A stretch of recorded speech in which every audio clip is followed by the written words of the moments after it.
Ya, baik. Selamat siang. Assalamualaikum warahmatullahi wabarakatuh. Suaranya bisa jelas terdengar?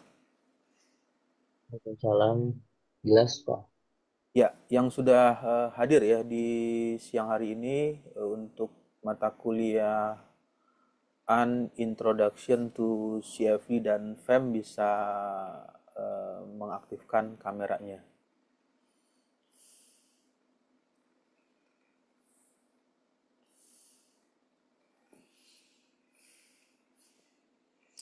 Ya, nah ini adalah pertemuan yang ketiga ya untuk mata kuliah An Introduction to CFD and FEM.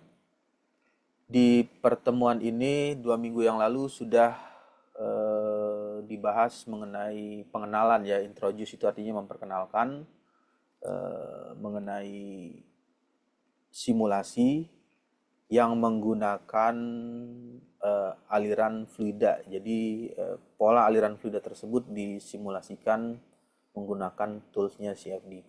Kemudian di bagian pertemuan ini membahas mengenai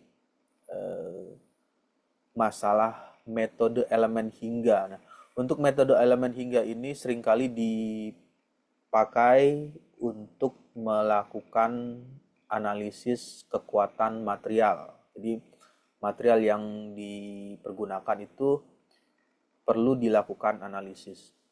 Lalu yang selanjutnya tampilan share screen di layarnya sudah eh, bisa terlihat.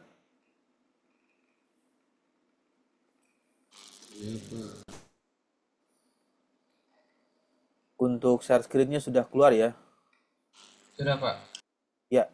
Nah, ini adalah FEM, metode elemen hingga. Kalau di minggu yang lalu CFD komputasional untuk menghitung aliran fluida, tetapi di bagian ini melihat secara struktur ya, secara kekuatan dari material yang dipergunakan, apakah material tersebut kuat, aman, atau mengalami kerusakan ketika ada force atau gaya yang diberikan dari luar.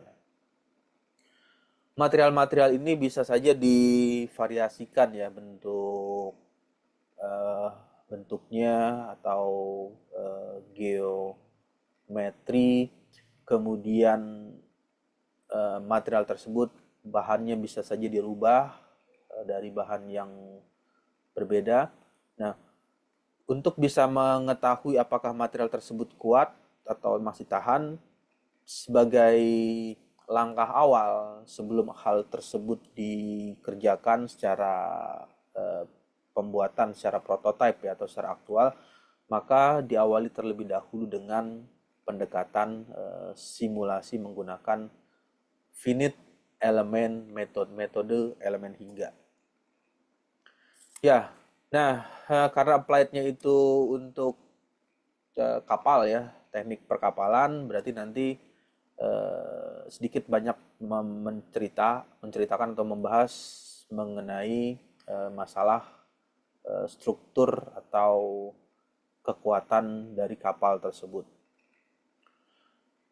Kenapa hal ini perlu dilakukan analisis? Karena ketika kapal tersebut beroperasi atau bekerja akan menerima gaya dari bawah. Ini ada gaya dari bawah ini juga yang diterima adalah gaya yang dihasilkan oleh berasal dari fluida, fluidanya fluida air, fluida air laut atau air berada di sungai. Itu memberikan nilai force atau gaya terhadap material kapal tersebut. Nah, apa yang harus dianalisis ya, pertama harus mencari bagian mana atau zona atau daerah mana ya yang mendapatkan nilai tekanan atau gaya yang paling besar ketika kapal tersebut dipergunakan. Inilah fungsi dari FEM tersebut, metode elemen hingga, untuk mencari kondisi kritikal atau kondisi kritis bagian material yang mendapat nilai tegangan paling maksimal. Ya, lalu yang berikutnya ini hanya singkatan saya skip aja. Nah, di bagian ini nanti pada saat melakukan simulasi tahapannya hampir sama ya seperti CFD. Yang pertama dilakukan oleh FEM ini, pertama harus terlebih dahulu membuat geometri. Geometri tersebut harus digambar secara two-dimensional atau 3D ya, 2 dimensi atau 3 dimensi.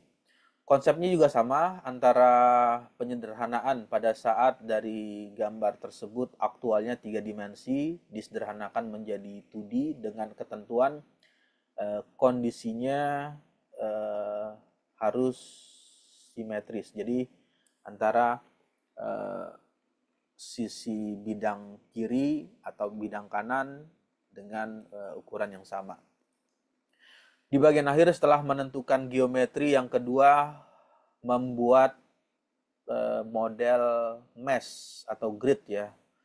Jadi ini harus ini tahapan pertama geometri, kemudian dilakukan membuat atau memilih model grid. Jadi grid tersebut harus didefinisikan, model meshnya, model gridnya. Apakah mempergunakan mesh, ini yang dimaksud dengan mesh. Jadi grid yang berbentuk segi 4 atau ada kombinasi segitiga, itu adalah bagian dari pemilihan mesh. Nah, karena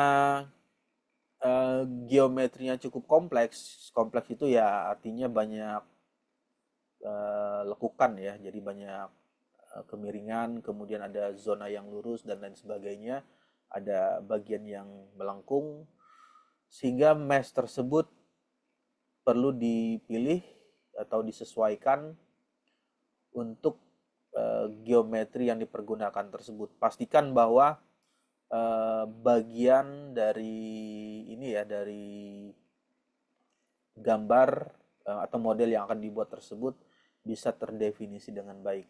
Jadi semuanya harus bisa dilakukan proses meshing. Tahap yang kedua, lalu yang ketiga, mulai memasukkan penentuan ya, atau mendefinisikan constraint. Constraint ini ada hubungan dengan masalah berapa besar nilai F, nilai force, kemudian bagian mana yang menjadi tumpuan atau bagian yang tidak bergerak, atau bagian yang dibuat fix, atau bagian yang didefinisikan sebagai rolling. Jadi ada bagian yang dijadikan tumpuan. Nah, ini perlu menentukan sesuai dengan kondisi aktual ya, atau kondisi sebenarnya seperti apa kondisinya.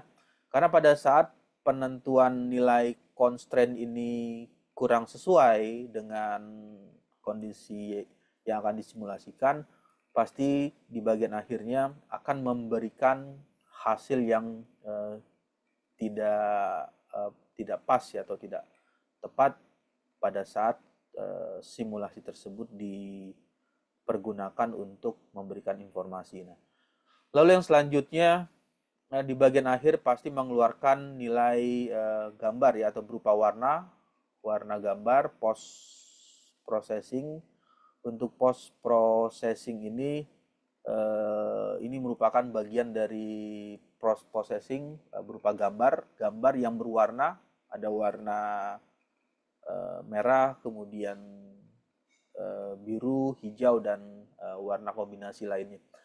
Warna-warna inilah yang memberikan arti bahwa zona tersebut apakah masuk dalam kategori memiliki nilai maksimal, misalnya untuk nilai von Misesnya atau nilai deformasi atau defleksi dari material yang dipergunakan tersebut.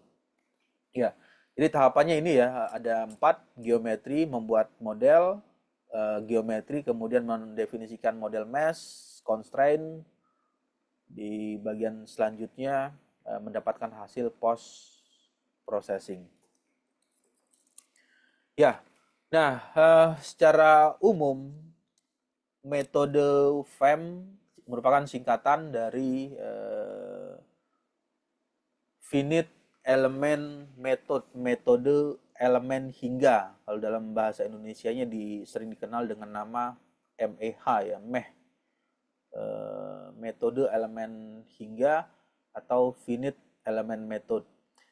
Metode numerik untuk menyelesaikan masalah-masalah engineering. Jadi ini sering juga digunakan di bidang teknik engineering, kemudian di bidang medis juga bisa dipergunakan untuk melakukan simulasi tertentu. Lalu kenapa bagian metode FEM ini dinamakan ada kata hingga ya? Nah, hingga itu artinya ada batas. Jadi ada batasnya. Batas ini juga sama, finite ini juga ada batas. Kenapa perlu dibatasi? Karena kalau misalkan tidak dibatasi ya akan menyebabkan simulasi tersebut sulit untuk diselesaikan. Nah, sebagai arti dari elemen hingga atau elemen yang ada batas, ya ini ada elemen hingga atau elemen yang ada batas. Misalkan ini ilustrasi sederhana ya. Ini ada sebuah katakanlah papan ya, atau papan balok seperti ini. Kemudian di bagian bentuknya itu 3 dimensi, 3D. Nah, lalu disimulasikan dengan metode elemen hingga. Nah, untuk mensimulasikan yang pertama harus mendefinisikan dulu batasannya. Jadi di bagian ini ada kata hingga. Jadi ada kata batas ya, elemen hingga. Nah, elemennya itu ya inilah batasannya. Misalkan dengan data yang dipergunakan untuk simulasi, misalnya ya ini panjangnya 10 dengan satuan meter. Itu adalah batasnya. Kemudian ketebalan ya, ketebalan misalkan ketebalnya itu 3 meter. Dan di bagian ini melebar ya, melebar ke samping dari bagian ini ke sini dengan lebarnya 5 meter.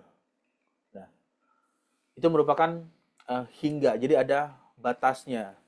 Jadi secara pendefinisian di bagian ini harus sudah diketahui terlebih dahulu elemen tersebut dengan kondisi yang ada batas. Batas dalam arti batas dimensi ukuran ya, ukurannya 10 meter, kemudian tebalnya 3, lalu lebarnya 5 meter.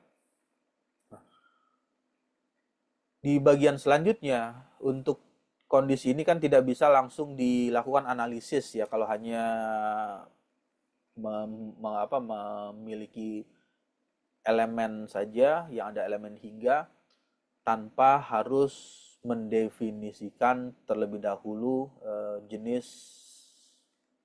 material atau tipe materialnya seperti apa. Tipe material atau hal ini ada hubungan dengan mechanical properties ya, atau properties dari material tersebut. Jadi harus diketahui bahan materialnya terbuat dari apa. Apakah terbuat dari misalnya dari plastik atau dari karet atau dari baja dan lain sebagainya. Itu harus masuk data yang dimiliki di properties material apa yang dipergunakan. Setelah mengetahui properties material, maka harus diketahui lagi di bagian tahap sini belum bisa mendapatkan hasil ya, belum bisa dikerjakan simulasi karena simulasi itu bisa melakukan perhitungan pada saat sudah mendefinisikan misalnya adanya gaya atau force yang bekerja. Jadi di bagian ini harus didefinisikan terlebih dahulu berapa besar nilai F atau gaya yang bekerja. Misalnya data yang diketahui nilainya 100 Newton. Kemudian di bagian selanjutnya software tidak akan bisa menghitung kalau hanya memberikan gaya. Jadi kalau hanya ada gaya tetapi tidak ada bagian yang dijadikan, tadi ada namanya tumpuan ya. Nah, di bagian tersebut harus didefinisikan tumpuan apa yang diperlukan.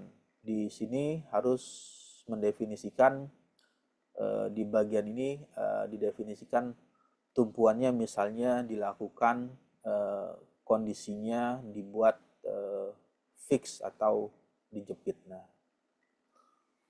baru mulai masuk ke bagian penentuan constraint-nya. Penentuan tumpuan, kemudian gaya, dan langkah selanjutnya harus membuat ini ya, grid. Kenapa harus dibuat? Karena kalau misalnya katakanlah ini bisa dihitung ya dengan rumus sederhana, persamaan momentum persamaan momen ya. Kalau sigma M berarti F dikali dengan L. Gayanya diketahui, lengannya L ya, panjangnya itu diketahui. Jadi 100 dikali dengan 10 ya. Di hasilnya momennya 1000. Nah, tapi kita tidak bisa mengetahui berapa nilai tegangan atau stressing yang ada di bagian tengah ini. Atau misalnya mengetahui nilai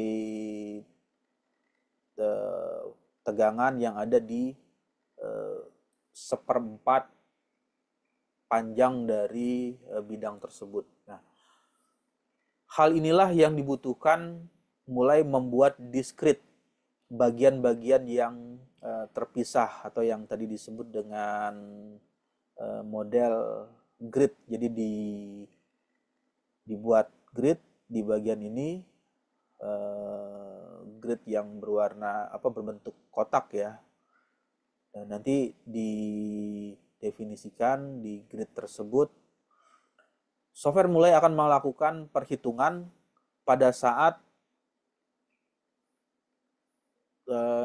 nilai gaya tersebut bekerja. Jadi pada saat dia ada gaya yang bekerja di titik ini, nanti dia akan hitung jarak antara grid 1 ke grid 2 ini jaraknya eh, berapa meter ya, atau berapa dengan satuan berapa senti, nanti akan dihitung perubahan nilai eh, momen tersebut. Nah, perubahan nilai momen tersebut nanti ada hubungannya dengan besarnya nilai von Mises atau tegangan yang didapatkan. Ya, itu adalah fungsi dari metode elemen hingga. Jadi melakukan pembuatan elemen-elemen yang akan dimodelkan atau disimulasikan tersebut menjadi elemen-elemen kecil. Nah, bagian ini untuk teori Fab ini banyak atau bisa dipergunakan untuk menghitung struktur. Jadi analisa secara struktur. Kemudian untuk bisa digunakan juga untuk perpindahan panas, lalu aliran fluida dan masalah perhitungan perpindahan massa. Nah, tetapi yang sering kali digunakan, yang paling umum banyak digunakan, FEM ini lebih banyak dipergunakan ketika untuk melakukan analisis struktur atau kekuatan dari material. Kekuatan material ini banyak menggunakan pendekatan perhitungan metode elemen hingga. Nah, di bagian berikutnya ini mengingat lagi ya atau secara sekilas, karena teori dari finite elemen ini ada hubungan untuk struktural, berarti harus mengetahui pengaruh besarnya nilai ini ada force itu gaya, displacement ini artinya perubahan. Jadi pada saat ada gaya yang bekerja, maka material tersebut akan mengalami perubahan. Perubahan diartikan apakah berubahnya itu bisa saja berubah menjadi panjang atau berubah menjadi lebih pendek ya, artinya ada tekanan, ditekan. Di kondisi ini nanti bisa memahami grafik ketika bagian tersebut mengalami perubahan. Ini ada ilustrasi grafiknya. Untuk kondisi yang linear, ini analisis secara linear ya, memberikan arti bahwa nilai force, nilai gaya berbanding lurus atau sama dengan nilai displacement. Jadi kalau ditarik lurus ya, garis lurus, ini garisnya nggak lurus, nanti bisa diartikan ini dianggaplah garisnya lurus, maka nilai perubahannya sama. Jadi kalau misalnya nilai force-nya besar, maka displacement-nya juga yang dihasilkan akan bertambah. Begitu juga sebaliknya ketika nilai displacement dan force ini berkurang, ya, ditarik sini berkurang, maka nilai displacement ini juga akan mengalami penurunan atau mengalami pengurangan. Ini merupakan kondisi yang linear, artinya sama antara displacement dan force. Selanjutnya ada bagian material tertentu yang masuk dalam kategori ini, non linear. Jadi apakah menghasilkan non-linear analisisnya itu ke bawah atau non-linear analisisnya ke atas. Jadi ketika force-nya meningkat ya, ini kan kalau bisa ditarik ya, ini force-nya bertambah, naik ke atas, kemudian displacement-nya hanya mengalami perubahan sedikit mengalami perubahan dalam hal apakah berubah menjadi lebih panjang atau melengkung dan lain sebagainya, itu hanya mengalami perubahan sedikit.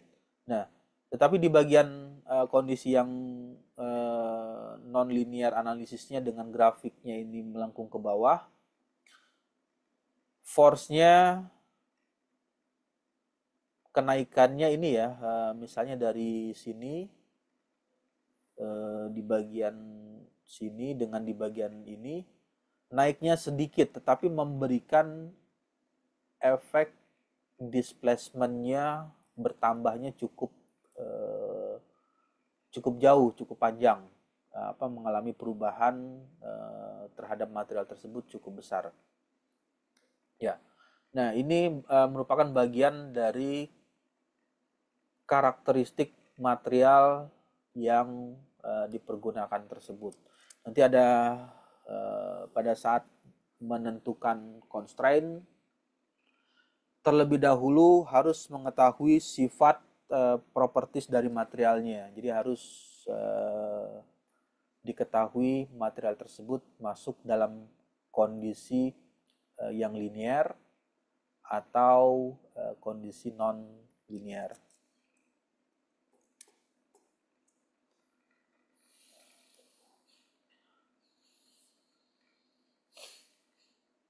Lalu yang bagian selanjutnya ini seringkali ditemukan ya pada saat mengerjakan simulasi yang berhubungan dengan stress dan strain, tegangan dan regangan.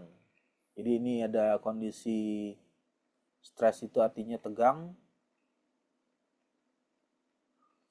strain ini artinya meregang atau regangan. Nah, ada bagian ini ya tertentu, ini titik kritikal ketika nilai tegangannya yang diberikan tersebut lebih besar sehingga regangannya menjadi putus atau rusak material tersebut. Nah, ini yang perlu diketahui ketika mendesain suatu model atau rancangan ya, perlu mengetahui berapa besar nilai stres yang diterima oleh material tersebut pada saat ada gaya yang bekerja.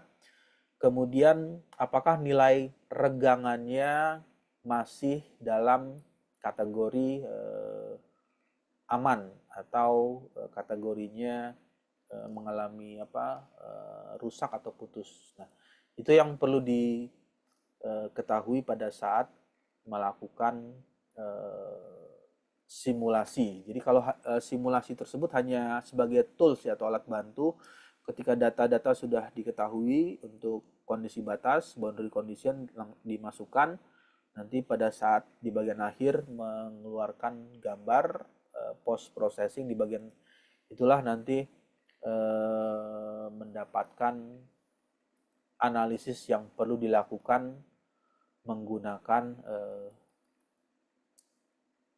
grafik ini. Nah, yang selanjutnya jenis tumpuan. Ini perlu diketahui pada saat mendefinisikan kondisi batas di simulasi tersebut. Yang pertama harus mengetahui apakah tumpuan yang digunakan masuk dalam kategori tumpuan sendi, kemudian tumpuan roll, lalu tumpuan berupa jepit, dan di bagian akhir tumpuannya ada sambungan.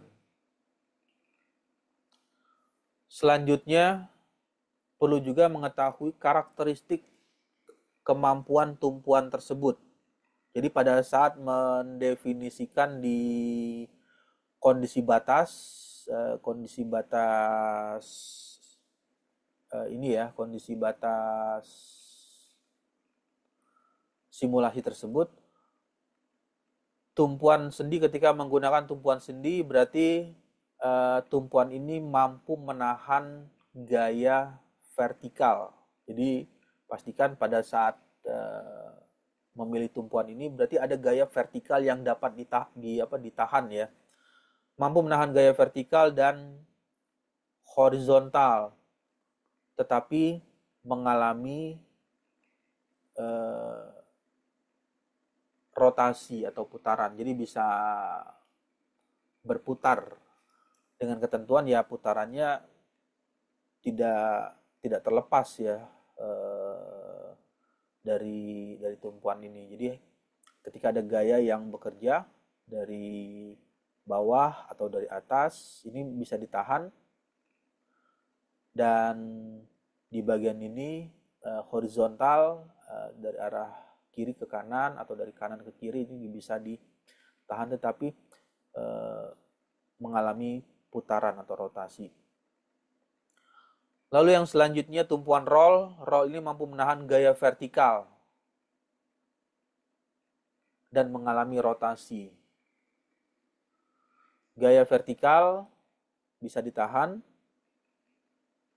tetapi secara horizontal ketika ada gaya yang mendorong dari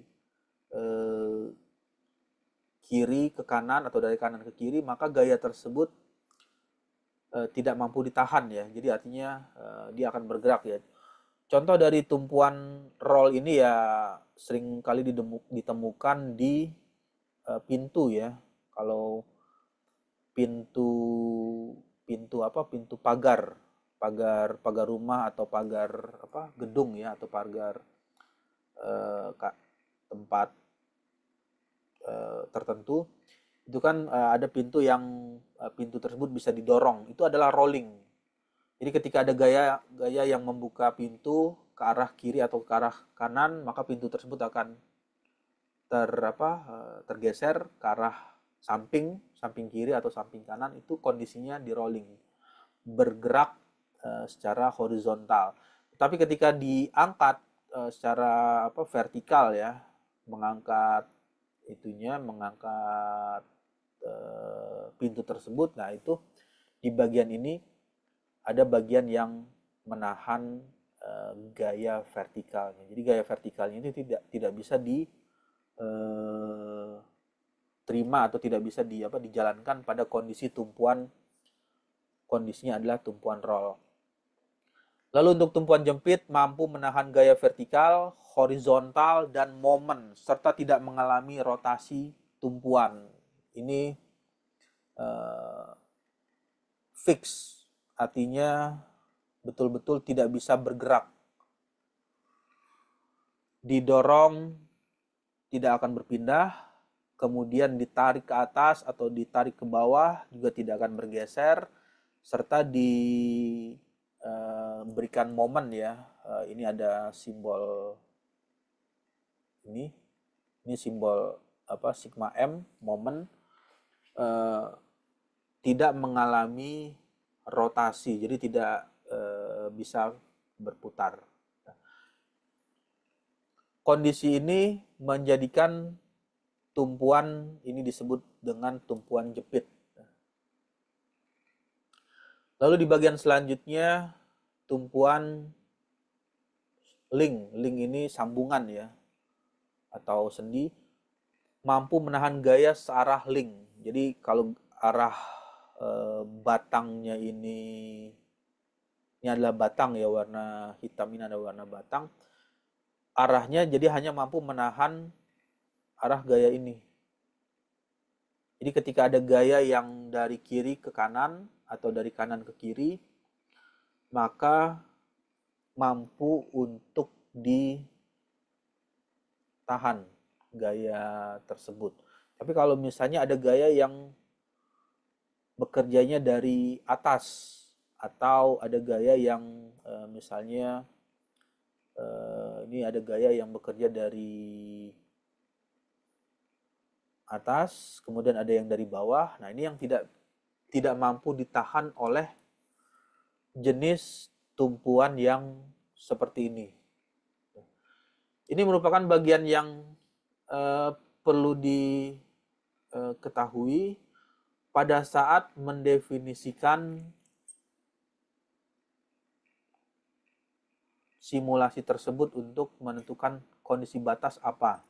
Kondisi batasnya apakah menggunakan tumpuan sendi, tumpuan roll, jepit, atau tumpuan link. Ya.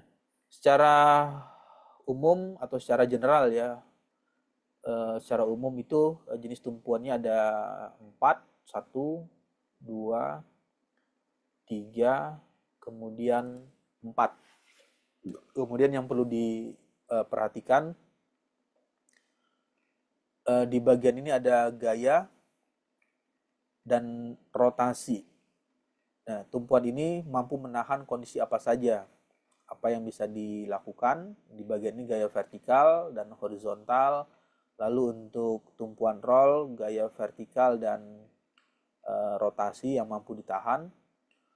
Untuk tumpuan jepit bisa menahan semua gaya ya, gaya vertikal, horizontal, momen, serta tidak mengalami putaran. Jadi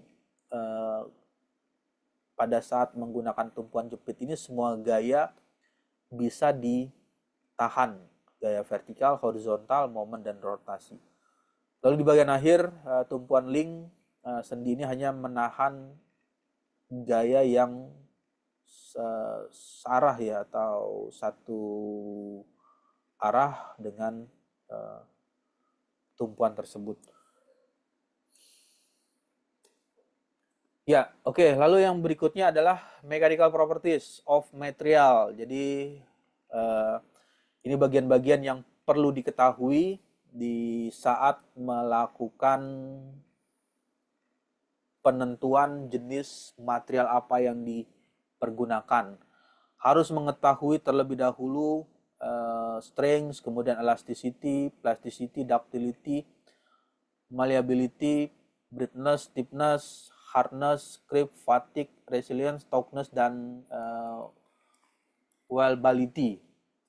Di bagian ini harus diketahui material apa yang digunakan dan bisa mencari properties dari material tersebut.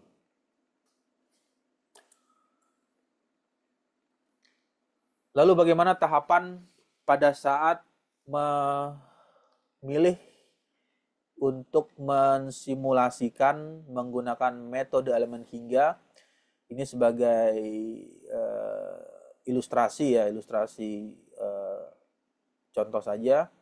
Ini ada yang mensimulasikan kapal, lambung kapal, desain lambung kapal, lalu memilih material tersebut di manufacturing, dibuat. Selanjutnya tahapan berikutnya setelah dibuat, maka material tersebut diuji mechanical karakterisasi. Jadi karakteristik secara mekanik. Pengujiannya bisa menggunakan, di bagian ini dipergunakan FEM, metode analisis. Setelah mendapatkan hasil simulasi, nanti bisa ditentukan apakah masih dalam kondisi aman material tersebut atau perlu mengganti material tersebut dengan material yang berbeda. Nah, ini merupakan ilustrasi ya, ini hanya ilustrasi saja. Untuk gambarnya ya bisa saja nanti ada gambar yang disesuaikan dengan kondisi yang akan dibuat. Di bagian ini membuat dengan gambar 3D 3 dimensi dengan ukuran seperti ini. Lalu di bagian selanjutnya ini merupakan penentuan pemilihan elemen.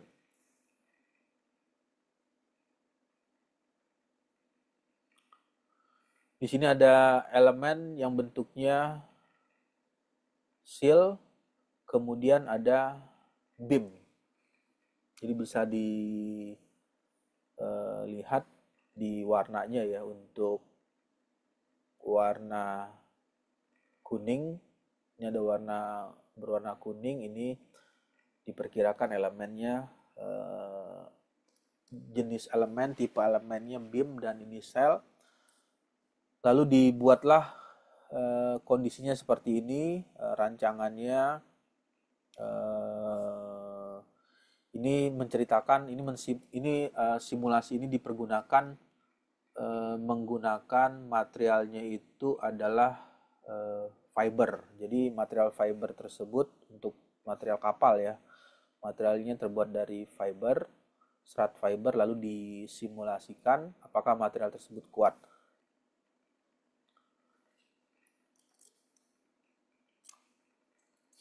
Ya, lalu yang berikutnya adalah pada saat mengerjakan simulasi terlebih dahulu mencoba melakukan sensitivity mesh atau seberapa sensitifkah model mesh yang dipergunakan tersebut. Nah, apa yang divariasikan? Yang divariasikan adalah banyaknya mesh. Ini skala mesh ya, 20 sampai 100. Ini mesh globalnya, panjangnya berapa milimeter, lalu dihubungkan dengan nilai von Mises, maksimal ekuivalen dari von Mises tersebut, maksimal untuk nilai von Misesnya. Nah, untuk grafik, ini grafiknya menjelaskan ya, di bagian ini ketika meshnya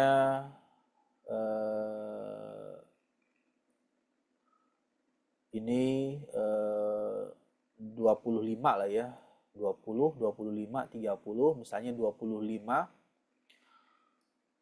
Nilai von Misesnya 80. Kemudian ketika nilai meshnya ini 30, ternyata nilai von Misesnya masih dalam kondisi yang tidak terlalu mengalami perubahan. Lalu yang selanjutnya pada saat meshnya ini divariasikan lagi dari 30 berubah menjadi 40. Nah, ini mulai mengalami penurunan meshnya.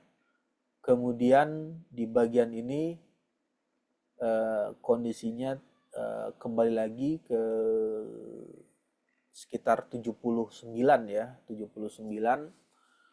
Selanjutnya di 50 meshnya mengalami penurunan untuk nilai von Mises, dan di bagian paling jauh nilai meshnya nilainya adalah 70. Nah, kondisi ini dilakukan pada saat mesh tersebut sudah tidak mengalami nilai perubahan untuk nilai von Misesnya. Nah, Ini meshnya pertama renggang ya, masih renggang, jumlahnya 30, 40, 50, 60, 70, 80, 90, 100. Nah, pada saat 100 ini nilai meshnya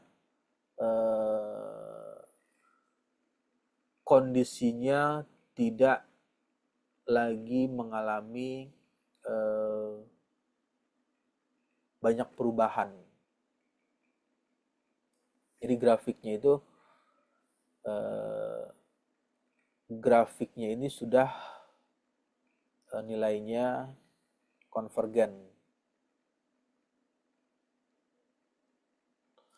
Konvergen, yang dimaksud dengan konvergen itu ya tidak banyak mengalami perubahan. Dikatakan tidak banyak mengalami perubahan ketika ini dinaikkan ya dari 70 menjadi 80, ya selisihnya hanya sedikit ya. Kemudian dari 80 menuju 90 juga hanya mengalami perubahan yang tidak terlalu jauh, yang tidak signifikan. Dan di bagian ini nilainya tidak mengalami perubahan untuk mesh. Nah, ini nanti kalau misalkan diteruskan gambarnya atau grafik ini, maka nilainya ya trennya itu akan kecenderungan lurus aja. Nah, ketika sudah mencapai lurus, baru nanti bisa dipilih model mesh dengan jumlah meshnya itu mau menggunakan 70, 80, 90 atau 100. Tapi kalau yang secara iterasi atau secara perhitungan, untuk mempercepat perhitungan, kita bisa menggunakan kondisi mesh yang di nilainya 70 untuk mesh global length-nya atau panjang secara keseluruhan dari global mesh-nya itu nilainya adalah 70. Nah, hal ini untuk bisa membantu memudahkan proses waktu perhitungannya lebih singkat ya jika dibandingkan dengan mesh yang lebih banyak nilainya. Ya, yang selanjutnya mendapatkan hasil. Nah, di bagian hasil ini mengeluarkan nilai yang biasa disebut dengan post processing. Inilah bagian dari post processing, merupakan hasilnya. Hasilnya bisa gambar seperti ini yang berwarna. Dari gambar ini memberikan informasi nilai maksimal dan nilai minimal. Ada nilai maksimal dan di bagian ini nilai minimal. Maksimal dan minimal ini yang menjadikan atau memberikan informasi di zona apa atau di bagian apa material tersebut mendapatkan nilai tegangan atau stres yang paling besar. Di gambar ini bisa terlihat ya nilai warna merah terbentuknya ada di bagian ini, nilai von Mises atau nilai tegangannya yang cukup besar. Kemudian di zona ini memiliki nilai yang warna merah. Nah, lalu apa yang menjadi kesimpulan atau yang bisa diambil dari hasil ini ya, ketika ini mendapatkan nilai maksimal, berarti yang perlu diperhatikan di zona ini harus diketahui material tersebut. Apakah material tersebut mempunyai kemampuan memiliki daya tahan, tidak mengalami rusak atau hancur atau patah ya ketika ada gaya yang bekerja dari luar. Nah, jika hal tersebut diketahui, maka nanti bisa melakukan penggantian material atau mensubstitusi materialnya. Jadi material tersebut rubah atau diganti dengan material yang berbeda supaya bisa menjadikan material ini lebih kuat di zona ini.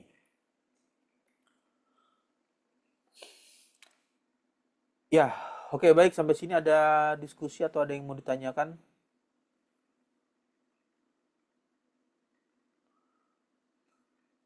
Untuk suaranya jelas terdengar ya? Jelas, Pak. Ya. Nah, itu adalah fungsi dari simulasi FEM. Tujuannya untuk mendapatkan nilai maksimal dan minimalnya, posisi paling kuat dan paling rendah itu ada di posisi apa. Ya, lalu yang berikutnya, ini ada beberapa argumen alasan mengapa menggunakan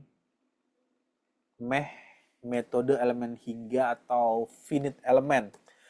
Yang pertama, ketika mendapatkan permasalahan yang kompleks. Kompleks itu artinya cukup banyak ya. Kompleks itu ya bisa dikatakan rumit dari geometri, pembebanan, sifat material, dan lain-lain biasanya sulit diselesaikan secara hitungan analitik. Nah, ini apa yang dimaksud dengan analitik? Ya, analitik tadi kan ada rumus misalkan sigma F, bukan sigma F, sigma momen ya. Sigma M momen F dikali L. Gaya dikali dengan panjang. Ini adalah analitiknya. Nah, tetapi untuk kasus yang misalnya hanya menghitung, misalkan ini hanya satu batang, ya ini mudah dilakukan perhitungan. Ini ada F, kemudian di bagian ini L panjangnya, lalu di bagian ini didefinisikan, misalnya dibuat fix, dijepit, itu langsung bisa dihitung. Tapi kalau misalnya geometrinya kondisinya batangnya itu tidak seperti ini, misalnya masih ada sambungan lagi di bagian ini. Nah, ini kan menjadikan perhitungannya bisa dikatakan bertambah. Nah, bertambah inilah yang dimaksud dengan kondisinya kompleks. Jadi ada bagian yang bertambah dari kondisi awalnya. Metode elemen hingga membantu itu. Finite elemen hingga bisa membantu masalah yang sulit diselesaikan secara analitik. Lalu yang selanjutnya mempercepat hasil jika dibandingkan perhitungan analitik. Jadi kalau menggunakan analitik ya menggunakan persamaan tadi, rumus, yaitu dihitung satu persatu jaraknya berapa. Jadi kalau misalnya ingin mengetahui di pertengahan atau di 1/4 atau 3/4 batang tersebut, berarti harus mensubstitusikan ke persamaan analitik tersebut. Nah, waktu yang dibutuhkan ya pasti akan lebih cukup lama ya, apalagi kalau geometrinya masuk dalam kategori yang kompleks. Kemudian hasil dari analisis dan eksak ini tidak bisa mengeluarkan gambar. Gambarnya ya gambar berwarna. Tapi kalau disimulasikan FEM dengan bantuan komputasi bisa mengeluarkan fitur warna-warni. Jadi tadi ada berwarna, warna merah, ada kuning, hijau, biru, kemudian ada angka juga bisa dikeluarkan berupa data kuantitatifnya. Grafik juga bisa didapatkan. Tadi ada grafik ya, grafik misalnya hubungan antara nilai tegangan dengan regangan atau berapa besar nilai von Mises terhadap material tersebut, itu juga bisa didapatkan dalam bentuk grafik. Video yang membuat hasil analisis tersebut lebih menarik ya ketika menggunakan komputasi.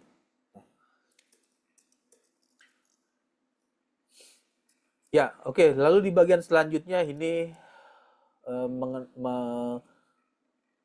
mengenal histori ya, bagaimana teori FEM atau metode ini ya, metode elemen hingga ini secara histori perkembangannya diawali dari pertama itu dimulai di tahun 1943 ya, 1943, 1941 malah. Ini 1941. Sekarang di era 2024. Nah, sudah berapa puluh tahun ya. Di tahun tersebut diperkirakan di tahun 41 ini menggunakan satu elemen sebagai elemen rangka dan balok. Nah, lalu di tahap selanjutnya di 43 mengembangkan definisi tegangan dalam bentuk fungsi variasional. Sebagai awal penggunaan fungsi bentuk function yang diterapkan dalam elemen itu nanti ada elemen segitiga yang digambar dalam bentuk dua dimensi. Selanjutnya di bagian berikutnya pengembangan menggunakan metode fleksibel atau memberikan gaya force method. Ini dimulai di tahun 1947. Nah, di bagian 1953 pengembangan metode deformasi, tadi ada kata displacement atau deformasi, ini sudah dikenal di tahun sekitar 1953. Metode kekakuan atau stiffness method pada masa itu usulannya sangat sulit diterima oleh bagian secara umum ya, karena memerlukan banyak perhitungan. Di bagian ini ada kata banyak perhitungan. Ya, banyak perhitungan artinya menggunakan banyak persamaan, equation. Jadi equationnya itu cukup banyak, sedangkan kemampuan dari komputasi di era atau di tahun ini ya, di tahun 1953 itu belum seperti di saat ini di 2024. Untuk komputernya saja masih ukuran besar, size-nya, dimensinya, kemudian kemampuannya juga masih terbatas jika dibandingkan di saat ini. Lalu yang selanjutnya tahun 54 mengembangkan analisis struktur metode matrik menggunakan metode energi. Jadi di bagian ini ada perubahan. Pengembangan ini menunjukkan pentingnya pendekatan prinsip energi dalam menyelesaikan persamaan elemen hingga. Nah, ini mulai masuk teori konsep hukum kekekalan energi. Jadi hukum kekekalan energi itu dimasukkan ke dalam metode elemen hingga. Lalu yang selanjutnya penggunaan elemen dua dimensi di tahun 56 dengan menurunkan persamaan elemen rangka, balok, elemen segitiga, dan persegi pada pengembangan direct stiffness method untuk mendapatkan kekakuan sistem.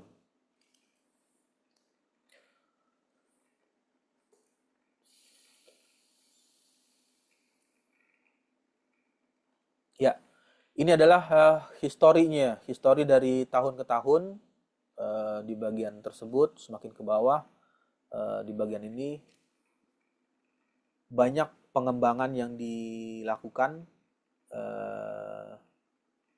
Tahun 65 elemen aksimetrik solid. Nah, ini sudah masuk ke kondisi tiga dimensi ya.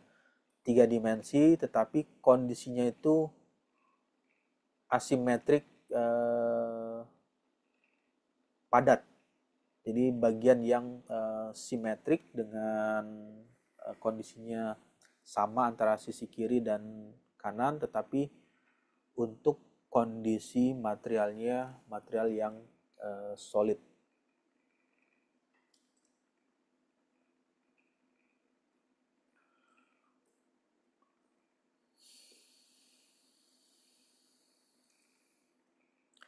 Ya, oke, baik. Ini merupakan lanjutan dari histori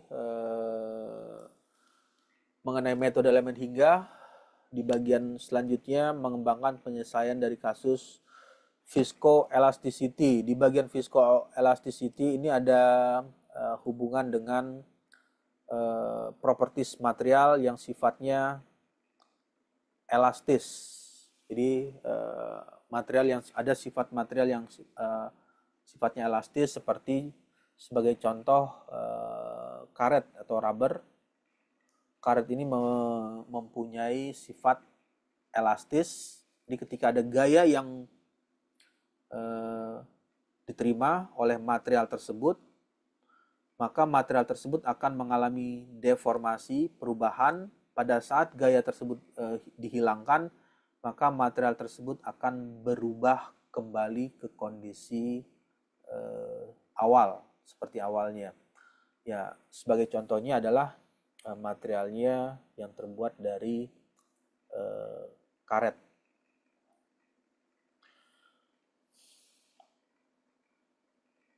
Ya, oke, baik. Sampai sini ada diskusi. Kalau tidak ada, mungkin saya rasa cukup dulu ya sebagai gambaran awal untuk mata kuliah An Introduction to CFD, Computational Fluid Dynamics, dan metode elemen hingga. Jadi di bagian pertemuan ini untuk finite element ini memberikan fungsi sebagai cara baru ya dengan bantuannya komputasi untuk mendapatkan hasil simulasi. Dari hasil simulasi nanti diperoleh besarnya nilai von Mises, kemudian nilai tegangan, lalu regangan, lalu ada nilai deformasi, defleksi, seberapa besar perubahan yang didapatkan oleh material tersebut ketika material ini menerima gaya dari luar. Ya, oke, baik. Kalau tidak ada pertanyaan, mungkin sampai di sini dulu untuk pertemuannya. Kemudian untuk absensi perkuliahan ditulis di GCR ya, Google Classroom, dengan menuliskan nama, kemudian menuliskan NIM, nomor induk mahasiswanya. Ya, oke, baik. Kalau tidak ada, saya rasa cukup. Saya ucapkan selamat siang. Wassalamualaikum warahmatullahi wabarakatuh.